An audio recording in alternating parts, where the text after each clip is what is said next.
நீங்கள் பார்த்துக் கொண்டிருப்பது AJK டிவியின் புதுவை மாலை. வணக்கம்.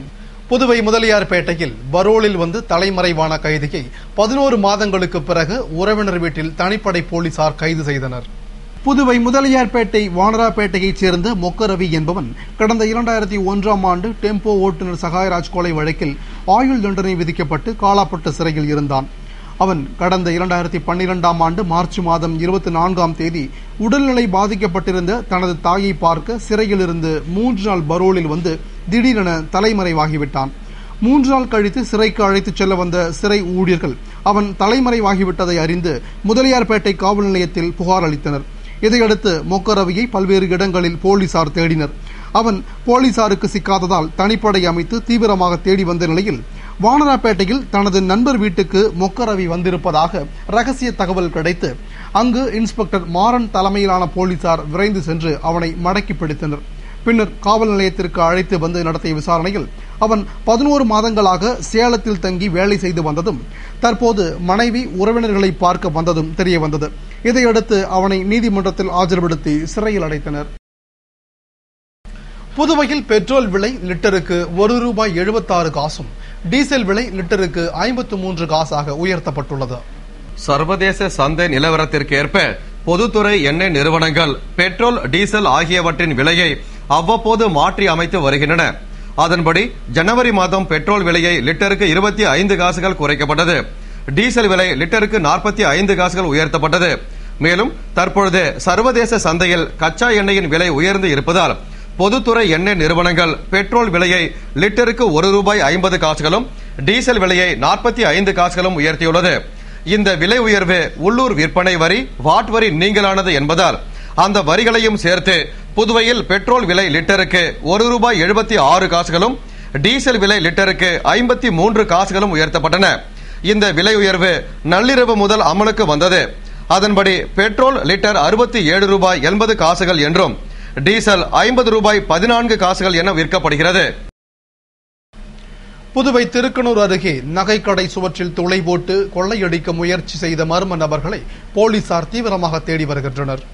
புதுவையை அடுத்து திருக்கனூரைச் சேர்ந்த சரவணன் என்பவர் தமிழக பகுதியான முற்றாம்பேட்டில் நகை மற்றும் அடகு கடை வைத்துள்ளார்.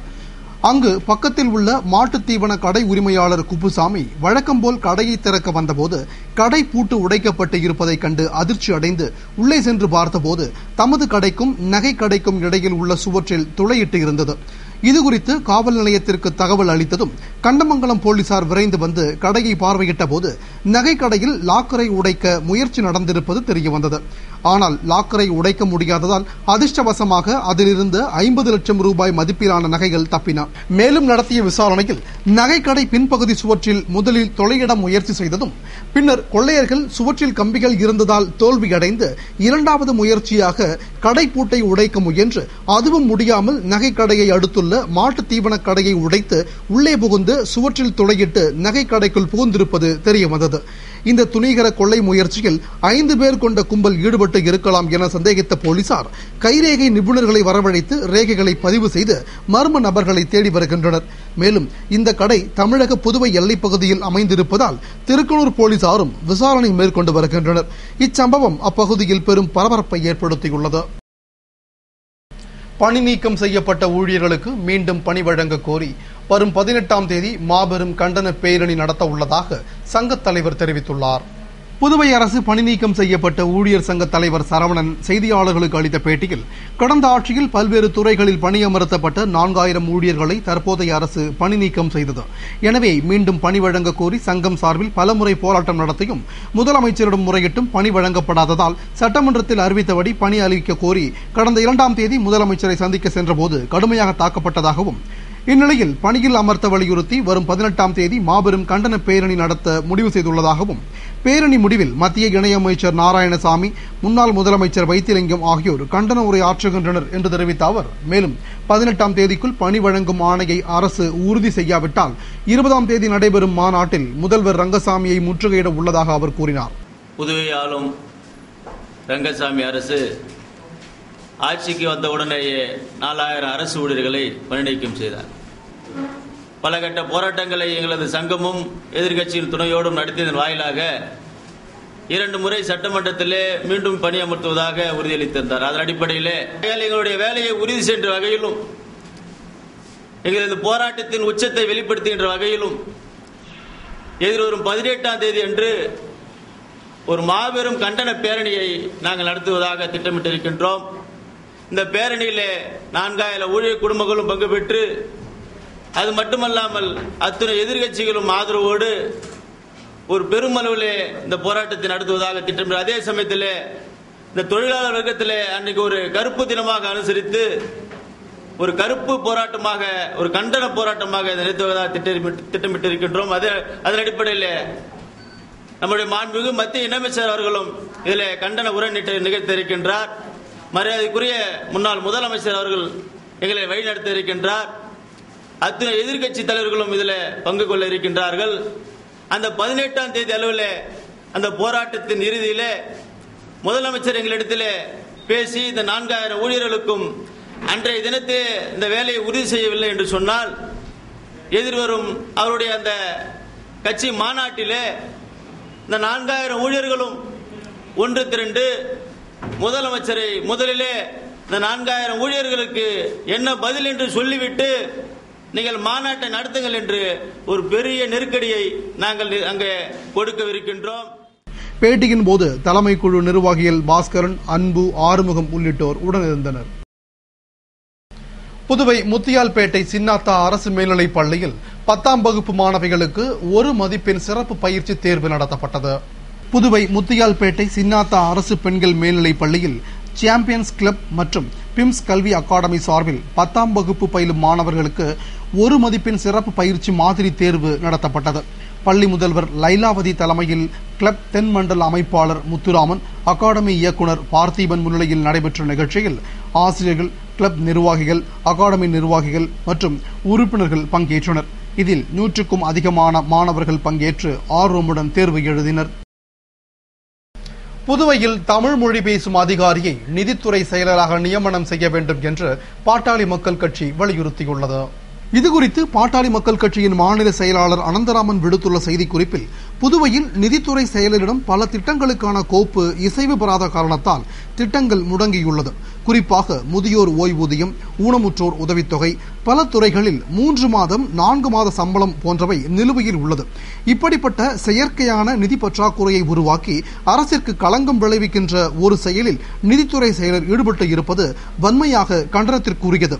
எனவே மாநில மொழியையும் கலாச்சாரத்தையும் பண்பாட்டையும் மக்கள் வாழ்வு நிலையையும் அறிந்த தமிழ் மொழி பேசும் ஒரு அதிகாரியை நிதித்துறை செயலராக நியமனம் செய்ய வேண்டும் என்று வலியுறுத்துவதாகவும், அப்போதுதான் மக்களின் உணர்வுகள், பிரச்சனைகளை புரிந்து கொள்ள முடியும் என்றார். மேலும் அரசு பிறப்பித்துள்ள நிதித்துறை செயலர் மாற்றல் உத்தரவை மத்திய உள்துறை அமைச்சகம் ரத்து செய்து ஆணை பிறப்பித்தது மக்களாட்சிக்கு விரோதமான செயலாகும் என்று கூறினார்.